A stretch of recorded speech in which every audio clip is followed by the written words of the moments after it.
Hello, hello, everybody. This is Norm from the Board Game Museum, and I am very pleased to introduce my guests. I have Bob Finn from the AGPI, and then I also have Bruce Whitehill, a game designer that used to be the president of the AGPI. And the AGPI is the Association of Game and Puzzles International. And here is a picture of their website. And I'll go ahead and describe a little bit about what it is. What the company is, it's an organization that's committed to the collection and the preservation of games, jigsaw puzzles, mechanical puzzles, and to the research on the people and companies that have invented, designed, and manufactured and distributed them. It's a massive website. They have conventions, they do newsletters, they've done a whole lot of things, and very excited to have them on. I will go ahead and do an introduction to our guests here. Let me get this situated. Here we go. Mr. Bob over here, he is the web designer of the AGPI. He has, how many games have you got in your collection, Bob? We'll start there. Oh, about 1,600. 1,600, and you told me you have them in 2 different locations, right? Yeah, I have a couple of different locations that I live, Florida and Colorado. So I spread them out between the two. Two states. That's amazing. Let's see here. The database, the AGPI has 18,000 games in its database, and a lot of these games are like prior to 1950. I think some of the games, I think you said, were even in the 1800s, correct? Yeah, some of the games are from the 1800s. Yeah, they have a massive database. And we're going to talk a lot about the company today. Now, Bruce is a game designer, and he used to work for Milton Bradley, Mattel, Pressman. He has some games that he created with Milton Bradley, Ripley's Believe It or Not, the Snoopy card game. He is a foremost authority on American game companies. He's a historian. He's also written books. He has one book called American Games and Their Makers. I believe you can get these on eBay, but it says here that you have them available from yourself as well, right, Bruce? I always keep a few available, but yes, they're still coming up on eBay all the time. Okay, good. I'll get a picture of that up here as well. And just out of curiosity, how many games have you got in your collection? It says here you have a very large, diversified collection, over 400 U.S. companies represented. I did. Right now, I'm narrowing down. I have maybe 1,000, 1,200 games that are of particular interest to me. I sold 6,000 games to an archive in France. 6,000. Looking to open up a museum, but it's still sitting in boxes in the cellar. So I don't know what's going to happen with that. And I've sold a lot of games to the Strong Museum in Rochester, New York, and also given them games because they are right now the largest establishment in the United States that's showcasing games and doing research and so on. That's amazing, Bruce. I'm so glad that you guys have such a amazing just love for games. Let's go ahead and talk a little bit about the American Game Collectors Association. I think that's what the former name used to be. Bob, how did this begin? Or actually, Bruce, were you the creator of this company? The founder, yes. You're the founder. That started in 1985 when one of the foremost research historians by the name of Lee Dennis got together with a bunch of people and said she thinks we should have a national organization. And she didn't want to run it. She just wanted to turn over the list of names and addresses of people who had visited her little home museum. And a small group of us got together and decided to form this organization, came up with a name, and I became its first president. And that was, as I say, 1985, so a long time ago. And we started as a bunch of game collectors who are interested in games that were pre-World War II. Mm-hmm. And then we met Ann Williams, who is the foremost researcher on jigsaw puzzles in the world. And she said, why can't I be a part of this?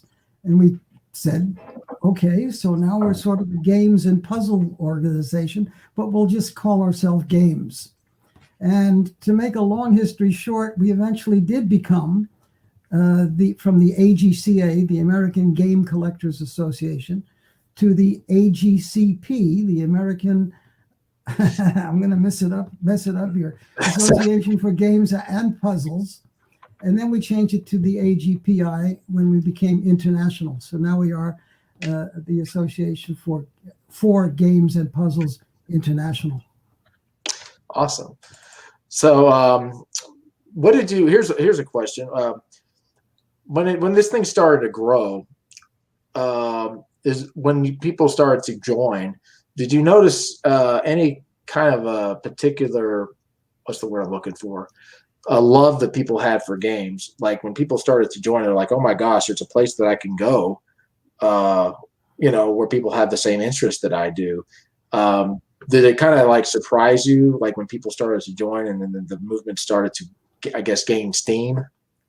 Well, what surprised me was the direction in which it changed. When we all started out, we were interested in the visual aspects of games, the history a bit. One of our founding members, Debbie Krim, who has a considerable collection, she was at the time also a cartoonist, and one of her best cartoons that really said what we were showed a little boy having asked a question to an antique dealer at one of these shows. And the antique dealer responded by saying, play them? What would we want to do that for? We were just collectors. We were looking at the graphics, the materials inside, the artwork, and so forth. And the relationship between the theme of the game, the titles, the themes, to what was going on or went on in history at the time. So that was how we started. And it wasn't until years later that we actually started playing games at convention more and more, and then started attracting people for whom an old game was anything before 1910. I mean, so Yeah. before 2010, and they only had a few of those. And these were people who mostly were interested in playing games, but have an interest also in some of the history, how games got to be what they are today. So talking about the organization, and you may have answered this already, but what are the differences between the organization, the way it was back in the 80s, and the way it is now? What differences do you see? The greatest difference is in the membership. I would say at this point, this game and puzzle association, we're not just collectors anymore, is made up as much, if not more, by puzzle people as by game people. And the puzzle people include a lot of puzzle makers. So we're talking about people who are producing games that are coming onto the market every year, brand new stuff. Wow. But they also have an interest in the history of how puzzles came to be. And we also do mechanical puzzles.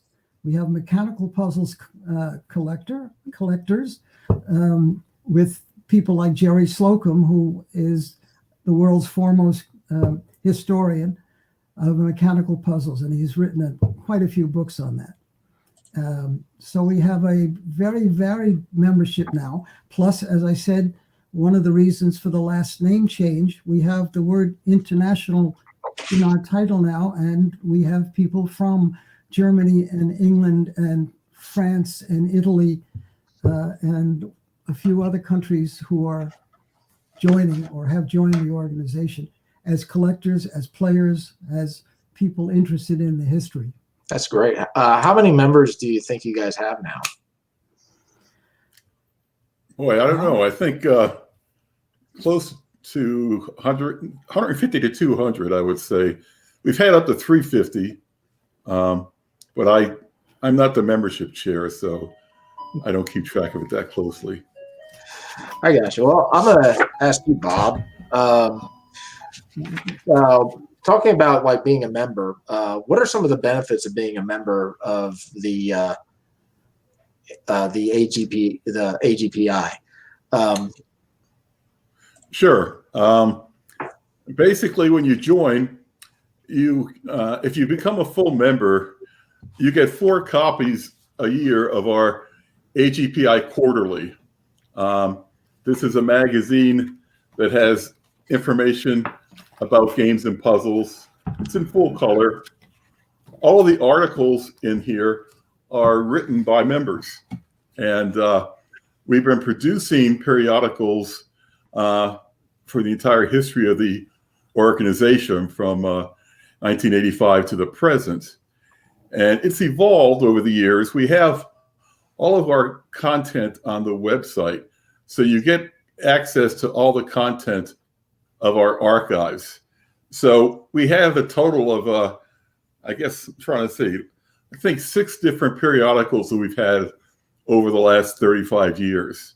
The current one is the AGPI Quarterly. Prior to that, we had the AGPC Quarterly, and then we had On the Table, which was an electronic magazine only available online. Before that one, we had Games and Puzzles Collectors Quarterly.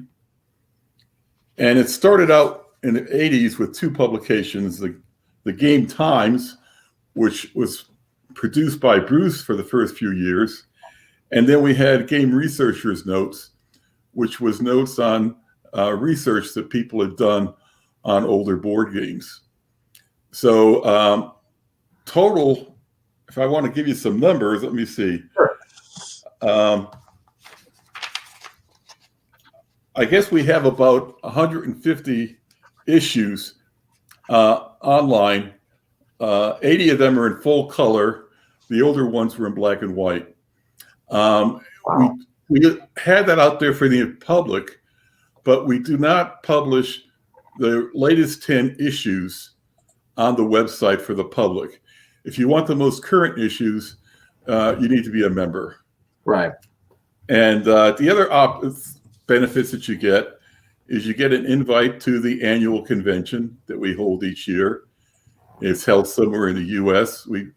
We had a cruise one year, and we had the convention in London one year, but most of the time it's in the U.S., often in either the Northeast or the Mid-Atlantic states. You also get an invite to any regional meetings that we have. The Mid-Atlantic region has a local convention, usually in October of every year, October-November timeframe. Mm-hmm. You get full access to the websites, which include the blogs and the forums. You also get a hard copy of the members directory, so you can contact members. And then you also get to place a free ad in the back of each quarterly, where you can do put something in about what you're looking for, or if you have something to offer for sale, you can put that in the quarterly.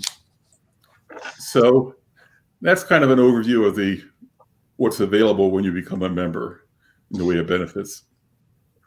The quarterly has been edited by the same David Beffanagrini for 14 years now, and he does a fantastic job. The layout is so good. The colors are so brilliant that it makes it a visual treat, not just information to have. And of course, with so many diversified collectors now as part of the organization, you have articles in there about old games, new games, playing, museums, contests, jigsaw puzzles, people who make puzzles, people who collect them, mechanical puzzles, shows, antique shows. Everything's in there in one form or another, eventually one issue to another. I was just looking at some of the covers to the quarterly on the website, and they look amazing.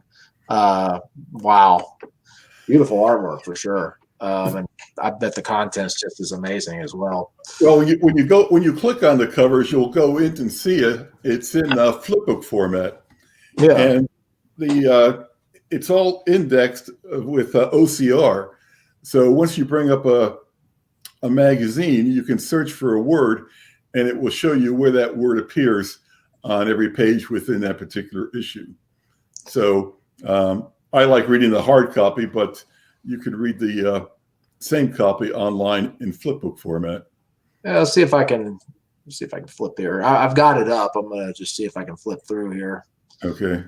See if you guys see it. Yeah. Yeah. Right now we just have the covers.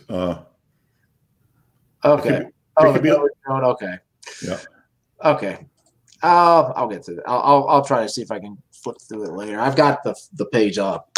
Sure. But from what I'm seeing, it looks really, really nice. All right. Here's a little off the cuff question for y'all. Bruce used to work for Milton Bradley. Do you have any particular experiences that were memorable for you? Like any particular, I guess, a game that just really shot maybe to the top or something like that maybe you were a part of that you weren't expecting. Do you have any stories like that? That is an off the cuff question. Not particularly. No, I was only there for 2 years, and it was 35 years ago. When I was there, I did the Ripley's Believe It or Not game. At the time, that was one of the best selling of the year. But now, 35 years later, it's really not known at all. On the other hand, after a while I was there, Larry Harris came in with his Axis and Allies game. And that's still a very, very popular game. So that's one name that pops to mind. A lot of what we got as inventors came from Marvin Glass Studios. So we weren't, at least I wasn't inventing off the cuff, top of the head. I was given an assignment of a license. We need a Snoopy game, a card game for this age and this price point. And price and age were two of the very important factors that people don't think about when they think about what does someone go through when they're inventing a game. Okay.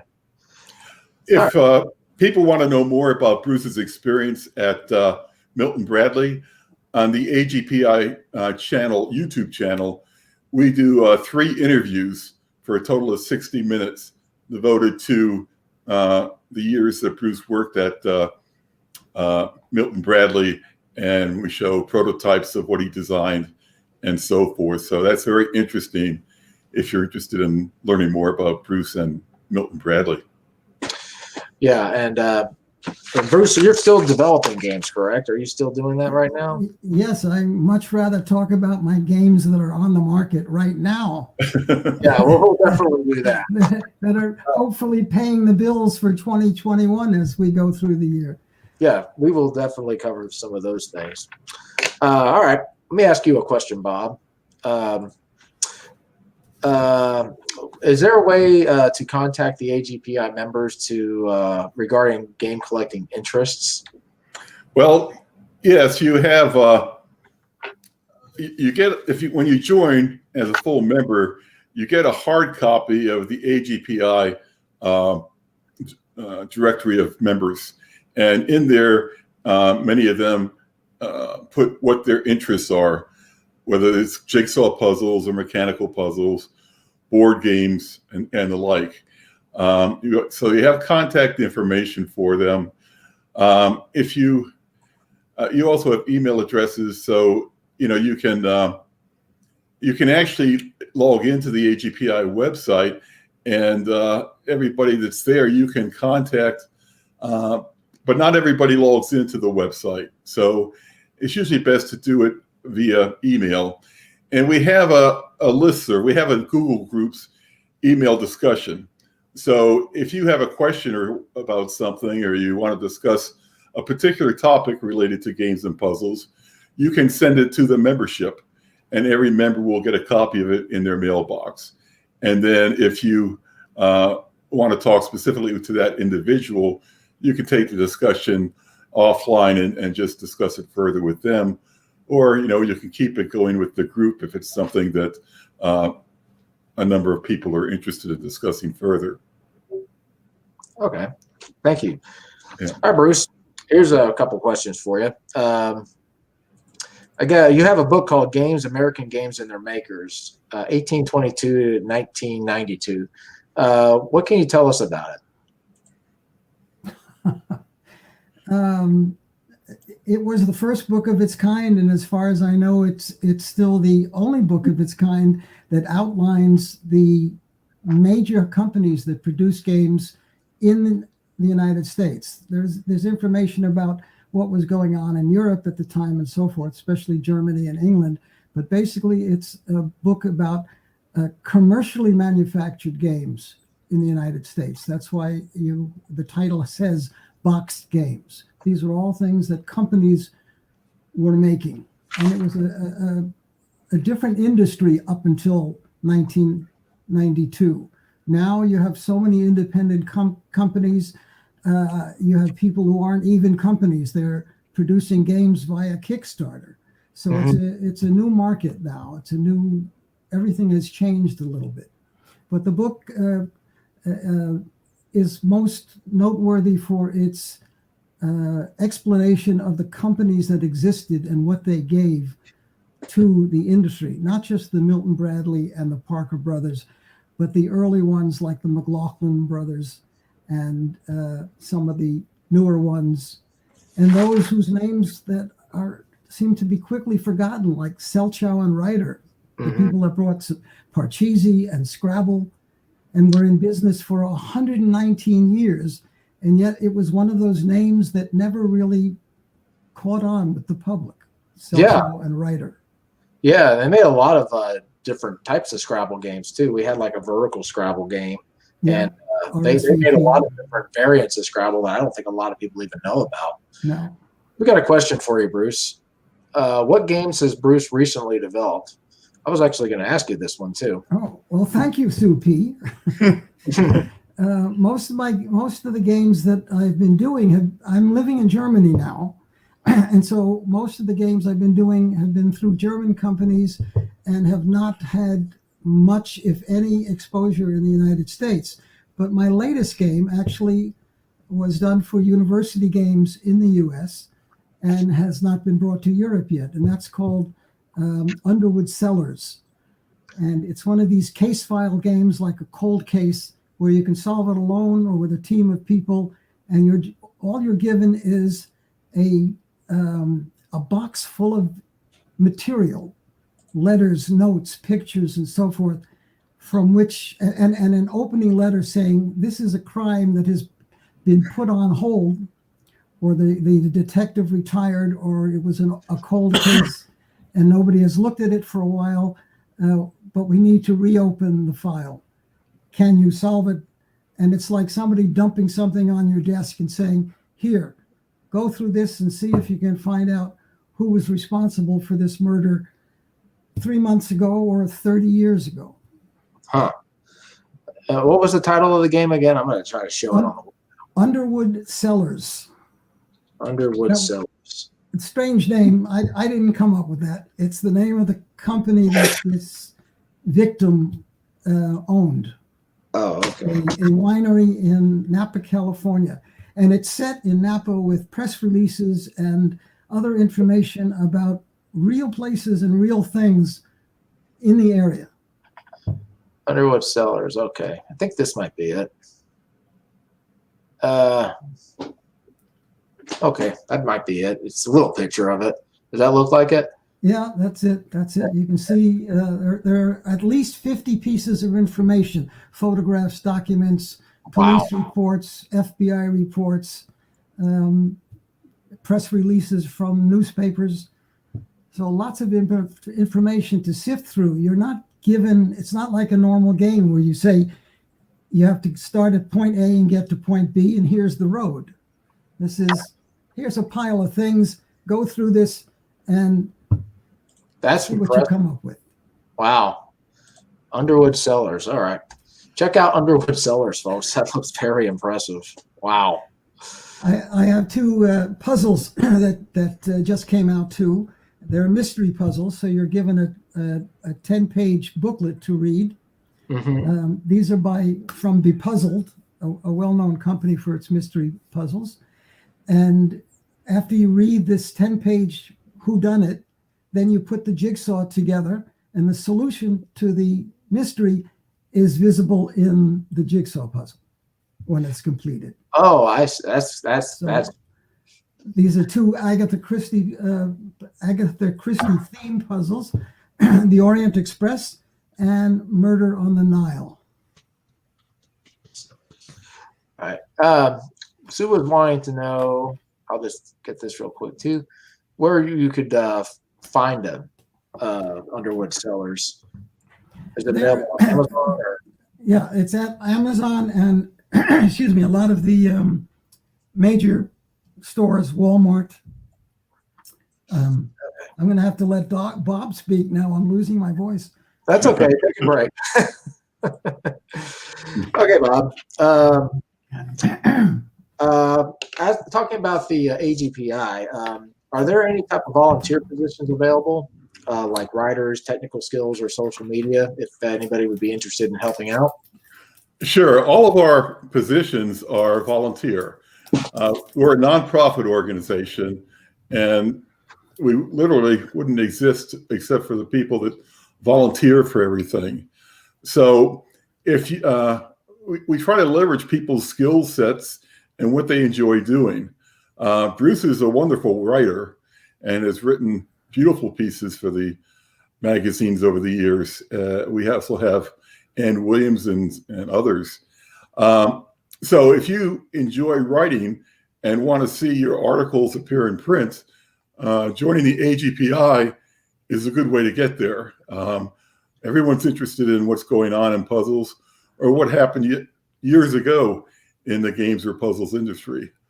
I'm more on the technical side. I've basically maintained the website since about 1997, along with Rick Tucker. And also we manage a listserv, or now it's called the Google Groups, for email discussions online.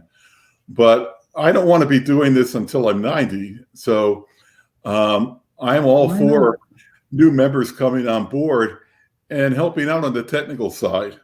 As I said, I do the website. We have other people that do Facebook and Twitter, and I think Instagram, and just recently we started a YouTube channel.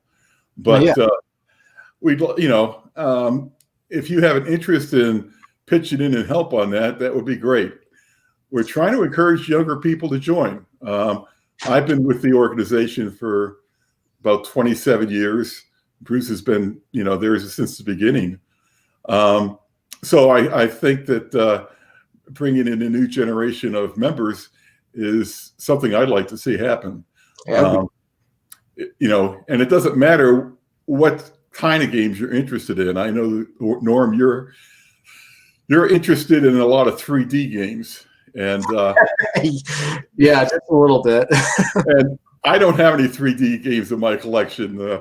It's just, something that came out after my childhood, I guess. Yeah. And I never really got into it. But, you're welcome like anybody else, whatever your collecting interests are, the more the merrier as far as that goes. I would like to get into playing some of like the older games. I think as far as I go down, I think the oldest game I have is like from 1950. I would like to try out some of the games that go before that as well, just to kind of get more of an idea as to how those generation of games play. Because I started to see, like, once things in the 70s and 80s, things really started to get bolder and bigger, and more ideas are starting to get produced, like record players and 3D boards and things like that. But yeah, that's something I would definitely like to do down the road. And Bob, if you decide to do any board game reviews, please let me know. I'll definitely be happy to share them. Yeah, as I said, we're going to be doing some two-player abstract board game reviews of European games in the 1970s and 80s because I had some of those in Florida.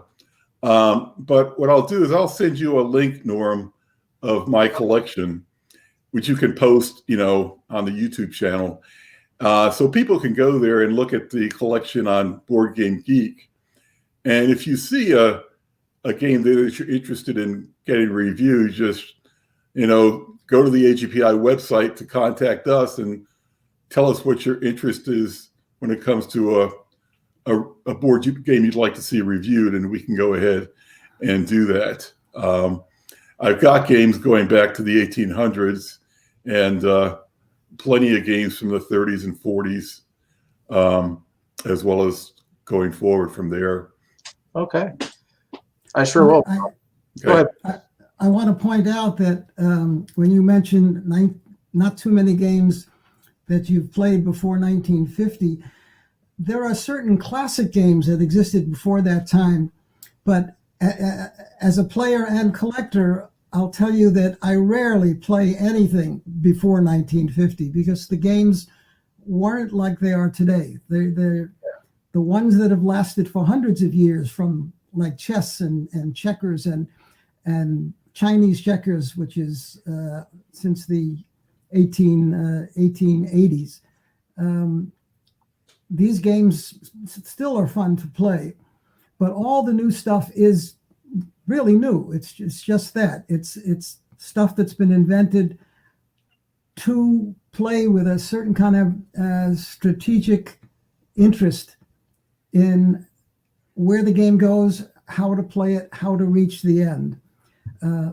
So players usually are looking at anything after around 1980, and collectors are looking for something else that goes back to the late 1800s. Earlier in Europe, the American game industry didn't really get going until the 1880s, although Milton Bradley was around and did his first game in 1860. But in Europe, games were going on during the mid-1800s. On the AGPI web channel or YouTube channel, we did review Bo Carter's Star Reporter that came out in 1938. And later this spring, we're going to be reviewing the Skyscraper board game from Parker Brothers, 1937. And we're going to be doing later in the summer one on Boom and Bust, which came out in the early 50s. So we've already planned some review of some of the better games from the early times. And we've already made up a list of what we want to review. I really don't want to review games I don't like. So everything that I plan on reviewing are games that I think are worth playing. Yeah, that's how I do it too. I wanted to add to what Bob said earlier about the volunteers and the newsletters and so forth. To give you an example of the international nature of our organization, we have Gert Bekkering in the Netherlands, who's writing about jigsaw puzzles and the history, especially from a European standpoint, what came out in the Netherlands, in Germany, in the United Kingdom. And we have Fred Horn, who is a game inventor and a collector who talks about European games, especially what he finds in the Netherlands, and he'll look at the history of obscure games and where they came from and how they play. Games that got lost, which really are interesting to play, but they never lasted. They never stayed around. So that gives you an idea of the international nature of the organization. James Delgetti is on the board, and he has, I guess, the largest puzzle museum in the world now, and he's in England. Wow. I was mechanical puzzles. Once they had, I guess their grandfather had a Civil War home, and they had some board games behind a wall somewhere that were like from like way back. I don't know if they were hidden or whatever, but he was asking me about them, and nobody had ever heard of them. So like there are a lot of games that do get lost through the sands of time that I think they could be great. But I'm glad that there's a company like the AGPI out there that keeps these games alive, and like channels that you guys are doing in publications, that are keeping these games out on the forefront, so people, who are collectors will be able to get to know more about them and see, get more information to help with their knowledge and everything like that. I think that's great what you guys are doing. Here's a question for you, Bruce. Let me see here. How does playtesting work, and what kinds of feedback does a game company give you when you work for them?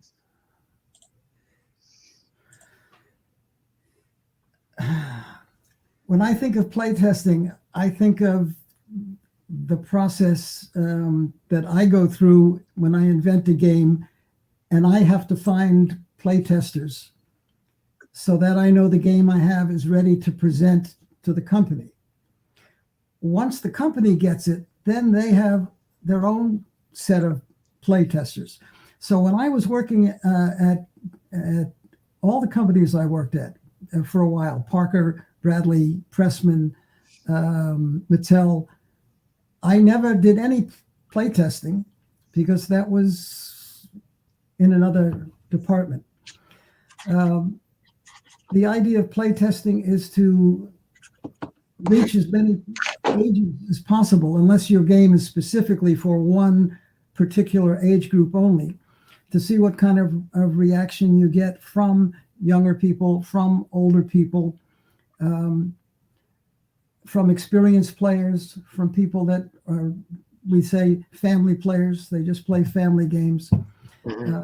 So you have to decide who your audience is for a particular game, and then get people to play it and get their reaction to it on a number of points, from the gameplay to just the look of it all. Okay.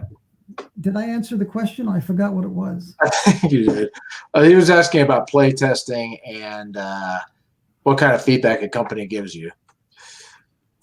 The company doesn't give much feedback. They might give you feedback, a little feedback on the games they reject that you've sent them, why they don't need it. Very often you don't even get that. You get a letter in the mail saying, "Thank you, but your game doesn't fit our needs at the moment." I got you. And then if they publish it, you don't need any feedback. It's out there on the market. That's all the feedback you need. I got you. I'm going to get do you have a website, Bruce, where you sell? Yes. I go under the name, if you can see it, of the Big Game Hunter. And the website is www.thebiggamehunter.com. Okay. I'm going to go ahead and get that up while I'm asking Bob a question here about how do you AGPI people keep in touch with each other? And also, the question also was asked, why would I want to join? What type of memberships are available to the company? Well, sure. We have two types of memberships. We have the full membership, which is $40 a year. And that includes the AGPI quarterly, which comes out 4 times a year. It's sent to you via first-class mail. So a full membership gets you that and all the other things that I listed earlier, access to the website. You'll be part of the email discussion group. And you'll have access to attending the conventions, both the national one and any regional ones that are held. Trying to think what you asked me a series of questions there. Oh, that's okay. I can tell you a little bit about the convention because I think the annual convention is really the highlight of the year. That's held in a different location every year. One of our members will basically host the convention. we did not have one for the first time in 2020 because of COVID. Right. It was supposed to be in Fredericksburg, Virginia, and that's been postponed until April of this year.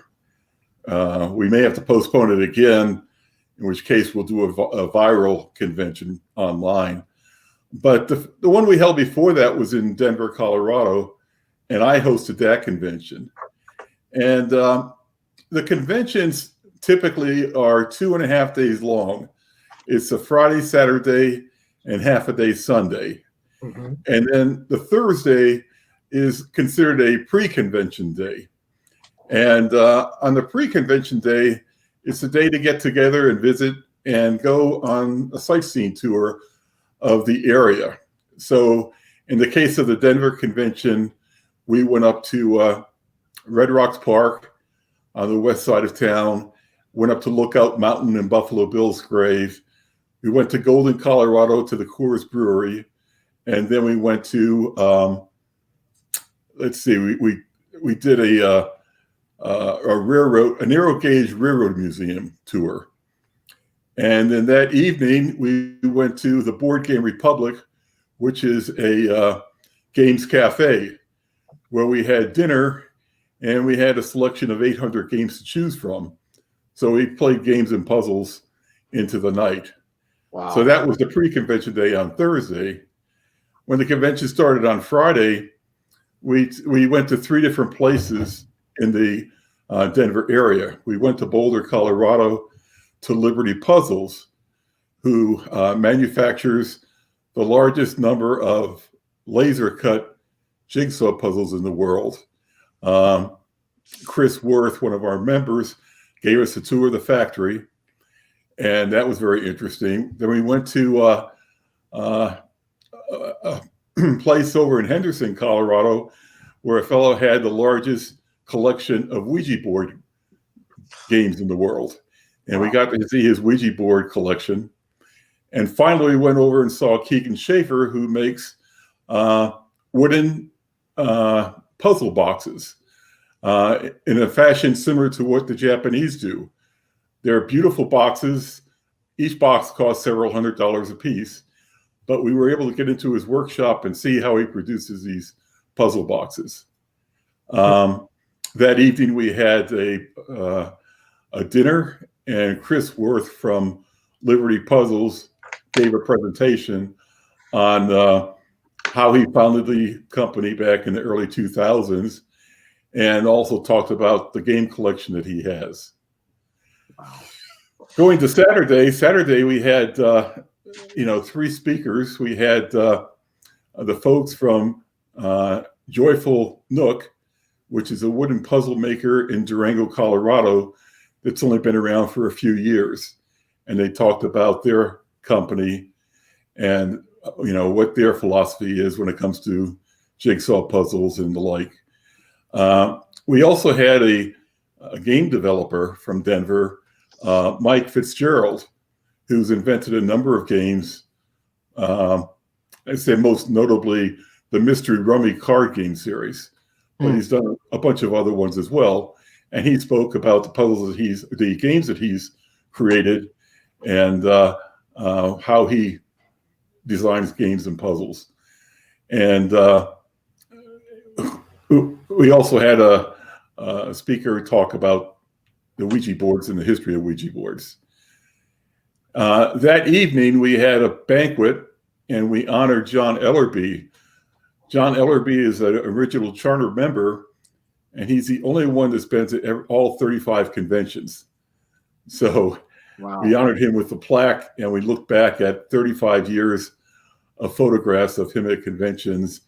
And he has a home in South Carolina. In the back of his home is what looks like a mother-in-law's house, but it actually is a museum devoted to his collection. So we interviewed John down in South Carolina, and he talked about his collection. Then Sunday, we had a board meeting, a membership meeting. We had brunch, and we had a panel discussion about what's going on in the games field, the puzzles field, on eBay, on Kickstarter with different people that are involved in those areas. And it break up about noontime, and then typically you can go and visit the home of a collector in the area, or in our case, we did a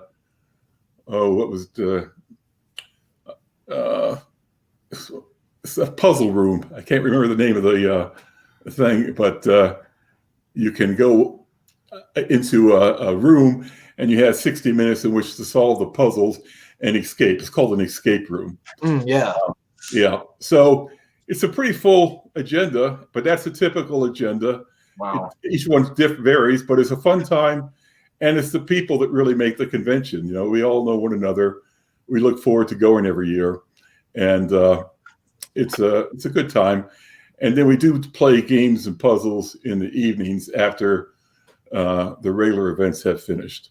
That's amazing. You know, when I first started doing, collecting these games, and it just seemed like my world was like a lot smaller. And then once I heard about this organization, it's just like, oh my gosh, there's so much more out there. Mm-hmm. Wow. That's amazing, you guys. A great job with creating this organization and getting people together, and just everything that you were doing. So let me ask you this, Bob. What kind of memberships have you got available for people who would like to join the AGPI, which I would highly recommend anybody check out this channel if you were into board games. These guys have publications. They do conventions. They're doing so much. Yeah, the levels are 2 levels. Associate member, which is $20 a year, which gives you online access to everything, as well as the conventions and the mail groups and so forth. The advantage of a full membership for an additional $20 or $40 for the full year includes a hard copy of the quarterly. One thing I forgot to mention that we have at every convention is we have table sales of board games. People bring games to sell. We have raffles, and we also have an auction. So if you're interested in increasing your collection or selling off part of your collection, the convention is the convention is the way to go. You'll find some amazing things that you probably won't find elsewhere by going to the convention. All right, so Bob, you have a YouTube channel out. What's the name of the channel? Is it the AGPI channel? Yeah, it's the AGPI channel. I'll give you the link to it so you can put it into the description on this video. Yeah, we just started it up recently. We basically do a couple of different things. We do interviews. The last interview we had was with Phil Urbanes, who has written a number of books about Monopoly and its history. And he gave us a 1-hour interview about his upcoming book, which is about Monopoly during World War II and how it was used for espionage and so forth. If you have any interest in Monopoly, I recommend you watch that video. I would love to get an interview with him. And we have interviews with Bruce. We'll have more interviews upcoming with other members. And then we have reviews on various games and puzzles. But as I said, we just kind of got the thing kicked off the ground back a few months ago, or in November. And so we've got about, maybe 10 videos out there currently, but we've got more coming up. Awesome, Bob. That's great. All right, well, I'll definitely put the link on there. Go ahead, Bruce. Bob mentioned as one name, Phil Urbanes, who was our president, and he's a former Parker Brothers vice president, and he's the head of winning the game. Was the head of the Winning Moves game company, and that reminded me of the number of people we've had at conventions or as members who are very much a part of the game industry. In the membership department, a name that pops up, Steve Fadum. The name's not known, but his grandfather was the founder of Transagram, which is a name that anyone who collects old games would remember.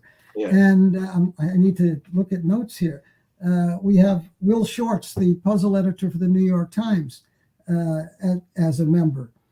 We've had the head of Waddington's at one of our conventions. We honored both Victor Watson from Waddington's and Francis Spear from Spear and Company, two of the most famous British companies. Mm-hmm. Bob Whiteman from Betty B, if anybody remembers Betty B games from the 1950s.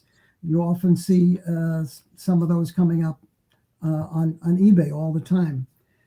So there are a lot of people that are a part of the industry who are either honored by the association at conventions, or they're actually a part of the association. So I thought I should mention that.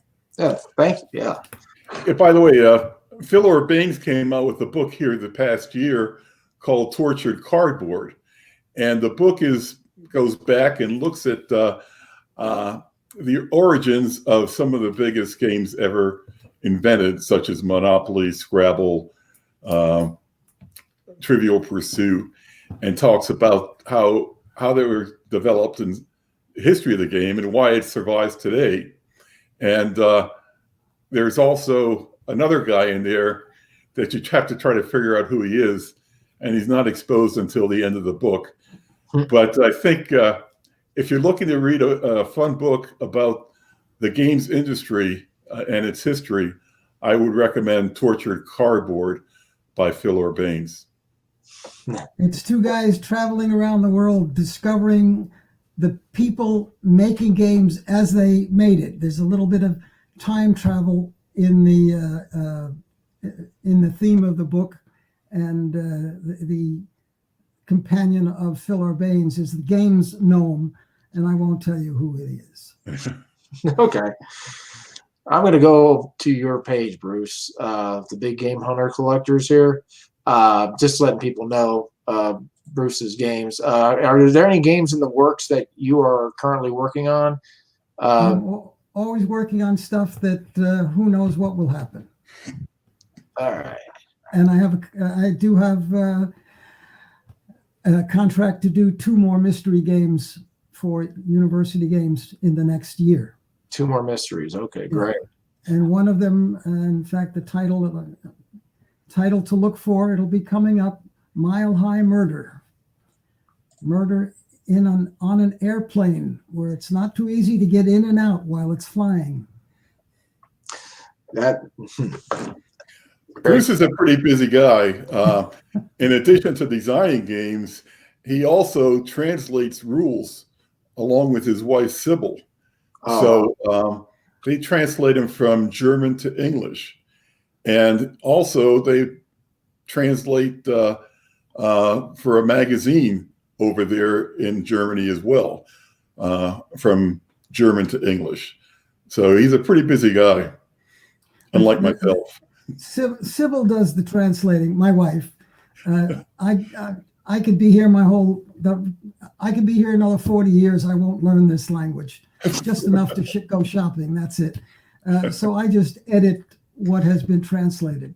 But the magazine Bob is talking about is Spielbox, which has been around for decades in Germany. And 10, 12 years ago, 14 years ago, they decided to do an English language edition, mostly for US readers.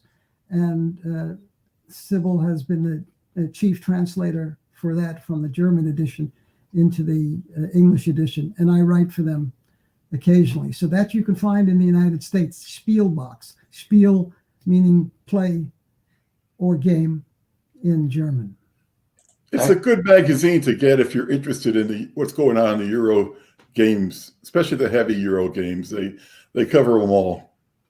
Yeah, the serious stuff. Most of the games in that magazine I don't play. Yeah. Oh, Don't yeah. tell anybody I said that. I can edit it out. Well, guys, we can go ahead and wrap it up here. I can ask you all one question. I'm just curious what you all think. From the games that you guys have played in the past and the games today, have you guys noticed any kind of like a difference? Meaning, I know a lot of like people when they play the older games, there's a certain charm or maybe something to them, and maybe the newer games have maybe more strategy or maybe they're more abstract. But did you guys notice any kind of a shift that happened any time between the president and yesterday? Does that make sense? The first thing that pops to mind is there is probably no reason ever again to play a game where you start in one place, go around the board, and wind up back in the same place. Those games are gone. People are not playing that kind of game anymore. I hope I'm not insulting any particularly good game that fits that pattern, but that kind of play is very old-fashioned, so to speak.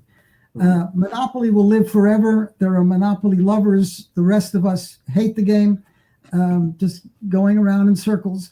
But the kind of play that we have in games today is entirely different. It uses movement differently and what they call resource management. Yeah. On any given turn, there are so many things you want to do, but you can't do all of them. So which ones do you do now and which ones do you save for later? Those kinds of decisions that have to be made. Mm-hmm. Yeah, I think the thing that's really happened in the last 20 years is casual board games have come to the forefront. I consider a casual board game a board game that can be played, within an hour. I don't play the heavy Euro games that go on for hours on end and have a 24-page instruction book. I like to be able to sit down and explain the game, and people play it, and after they're finished, they say, hey, let's play again. Like Bruce says, it's not going around on a track. It's games that have some thinking involved, some strategy, and they're fun to play. Some of them are based on logic and deduction. Others are based upon more strategic type of game. But that's something that people didn't do as much of back, when you go back in history. And that's what I think people are doing today when it comes to playing board games. Excellent. Well, guys, thank you all so much for being here today. Guys, this was Bob Finn from the Association of Games and Puzzles Institute. Check out his website. If you love games and puzzles, definitely a place to check out. I'll have the links below in the description. And Bruce, what was the last name? Whitehill? Whitehill. That's it. Thank you. I was about to say something else. But anyway, thank you guys so much for being here. Bruce is a game designer. Check him out at thebiggamehunter.com. And guys, thank you all so much. You all have any closing comments? Yeah, I would just recommend, whether you're interested in joining the AGPI or not, go to the Games and Puzzles website and look at the issues that we have. It says you've got about 140 back issues to look at if you're interested in someone like Sid Saxon and his games, or any topic you can imagine when it comes to games and puzzles. You'll find a lot of content in there that you'll find interesting, and it doesn't cost you anything. So I would recommend all of your viewers go over there and take a look. Me too. Bruce? It's been a pleasure. That's all I can say. I recommend the AGPI to anybody that has even the slightest interest in games or puzzles, because it runs the gamut from the serious to the frivolous, from the easy play to the really difficult stuff. Just like the difference in a jigsaw puzzle. You can put together a 20-piece puzzle or a 2,000-piece puzzle. two entirely different things. They're still jigsaw puzzles. So everything that anybody would want in a game or puzzle field, you could find through the AGPI. Well, guys, thank you, Bob. Thank you so much for contacting me, first of all, and introducing me. I was just blown away, and just really appreciate the work you guys have done, and just keep it up. That's all I can say. Thank you. Just thank you guys again for keeping. Thank you for hosting such a platform. Well, you're very welcome, and I'm glad to do it. And hope to have you guys on again in the near future. And you guys have a great day. And everybody who's joined us, thank you all for joining us. And we will see you again on the Board Game Museum. Bob and Bruce, thank you guys again so much. And we will see you guys later. Bye. Thank you. Bye.